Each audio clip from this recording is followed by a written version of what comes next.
Sir Ernest Rutherford ने एक प्रयोग से एटॉमिक स्ट्रक्चर में न्यूक्लियस की नींव रखी, जिससे उन्हें फादर ऑफ न्यूक्लियर फिजिक्स का किताब मिला। तो चलिए जानते हैं उनके अल्फा पार्टिकल स्कैटरिंग एक्सपेरिमेंट को। ये एक रेडियो एक्टिव एलिमेंट है जिसे लीड ब्लॉक के अंदर रखा जाता है और ब्लॉक में एक छोटा सा छेद किया जाता है जिससे रेडिएशन सीधी लाइन में निकल सके।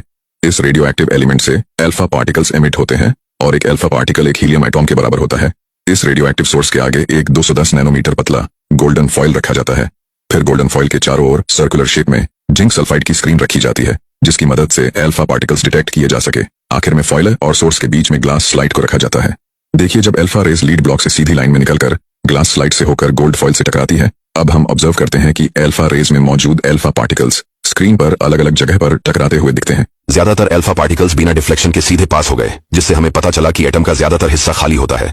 कुछ अल्फा पार्टिकल्स बहुत कम एंगल पर डिफ्लेक्ट हुए, जिससे यह पता लगा कि एटम में पॉजिटिव चार्ज यूनिफॉर्मली डिस्ट्रीब्यूटेड नहीं होता, बल्कि एक ही जगह पर एटम के सेंटर में मौजूद होता है, जिसे सर रदरफोर्ड ने न्यूक्लियस नाम दिया।